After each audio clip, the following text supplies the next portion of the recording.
২০২৪-২৫ মৌসুমে বিপিএল কেমন হওয়ার কথা ছিল এবং কেমন হচ্ছে? ১৬ দিন শেষে ২০ ম্যাচ ঢাকা থেকে সিলেট হয়ে বিপিএল এখন চট্টগ্রামে। আগামীকাল জহুর আহমেদ চৌধুরী স্টেডিয়ামে শুরু হবে চট্টগ্রাম পর্ব। এর আগে ১৬ দিনের ২০ ম্যাচে কেমন হলো এবারে বিপিএল? মাঠের খেলা জমজমাট হয়েছে, সন্দেহ নেই। টি-টোয়েন্টির প্রাণেই হলো রান। এবার বেশিরভাগ ম্যাচে ২০০-র শতাধিক রান করেছে, ২০০-র বেশি রান উঠেছে ৮ ইনিংসে। বড় লক্ষ্যে তাড়া করে জেতার ম্যাচও হচ্ছে। অনেক ম্যাচে লড়াই হয়েছে শেষ পর্যন্ত। এখন পর্যন্ত বিপিএলের সেঞ্চুরি দেখে ফেলেছে ৫টি। গ্যালারিতে দর্শক থাকছেন টিকিট নিয়ে। শুরুর দিকে যে বিশৃঙ্খলা ছিল সেটা নিয়ন্ত্রণে এসেছে এখন।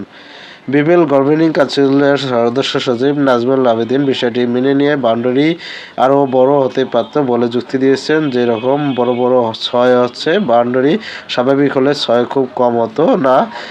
যেসব ক্ষেত্রে বাউন্ডারি কমানো হয়েছে অনেক বেশি যে কোনো কমানো হয়েছে তা নয়। হয়তো ৬৫ মিটারের জায়গায় হলো ৬২ বা ৬৩ মিটার, আবার কোথাও ঠিক রয়েছে। রানের প্রসঙ্গ এলে মনে করিয়ে দেওয়া হলো, এবারে বিপিএলের বাউন্ডারি দেখা যাচ্ছে তুলনামূলক ছোট।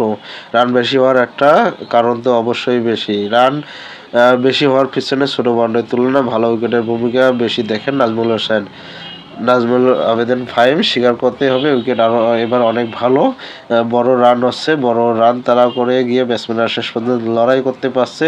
আগে থেকে ম্যাচ ছেড়ে দিতে হচ্ছে না। ভালো মন্দ মিশানো হলেও বাংলাদেশে একমাত্র ফ্র্যাঞ্চাইজি টুর্নামেন্টটিকে মাফার আরও নিক্তি আছে। টুর্নামেন্ট কারা খেলছেন, এটাকে ঘিরে সার্বিক আয়োজনটা কেমন, এসব গুরুত্বপূর্ণ। আগের আসরগুলোর সঙ্গে তুলনা করলে এরকম কিছু মানদণ্ডে এবার বিপিএল আসলে একটু পিছিয়ে আছে। এই টুর্নামেন্টের খেলোয়াড়দের তালিকায় পূর্বোত্তরসূরি হিসেবে জ্বলজ্বল করে Chris Gayle, Shahid Afridi, Dwayne Bravo, Kieron Pollard, Andre Russell, Sunil Narine, Shane Watson, David Warner, Brendon McCullum, AB de Villiers, Kumar Sangakkara, স্মিথের মতো বিশ্ব তারকাদের নাম।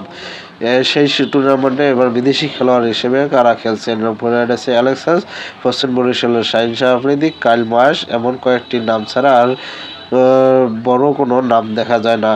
এর মধ্যে প্রতিশত ম্যাচগুলো খেলে চলে গেছেন ক্রিকেটাররা। রান উৎসবে বাঁচতে থাকলেও বিপিএলটা তাই এবারে আর তারা আলোয় আলোকিত হতে পারেনি। বিপিএল যেন দ্বিতীয় তৃতীয় সারির বিদেশি মেলা। অখ্যাত সব ক্রিকেটারের খেলার ধারণ প্রশ্ন সাপেক্ষ। প্রকাশ্যে কোনো অভিযোগ না এলেও সন্দেহ জাগানোর মতো কিছু হয়েছে। বিদেশির সঙ্গে অবশ্য স্থানীয় ক্রিকেটারদের নাম আসবে এতে। টুর্নামেন্ট চোখ কপালে তুলে দেওয়ার মতো ওয়াইড আর নো বলগুলো বসলে তদন্তের যথেষ্ট উপকরণ পেতে পারবে বিসিবি দুর্নীতি দমন ইউনিট। ফ্র্যাঞ্চাইজিগুলো চাইলে ড্রাফটের বাইরে থেকে সরাসরি চুক্তিতে খেলোয়াড় নিতে পারে, সেখানে পারিশ্রমিক কোনো সীমা নেই। বড় তারকারা বিপিএলে সবসময় সেভাবে এসেছেন, এবার সেরকম কেউ আসছেন না। এ ব্যাপারে ফ্র্যাঞ্চাইজিগুলোর ব্যাখ্যা একই রকম, যার সারমর্ম দেশের বর্তমান পরিস্থিতি। পৃষ্ঠপোষকেরা খুব বড় অঙ্কের টাকা নিয়ে এগিয়ে আসছেন না, আবার বড় খেলোয়াড়রা ফি নেই, চাইলেও তাদের আনা যাচ্ছে না। সব মিলিয়ে এই পরিস্থিতি।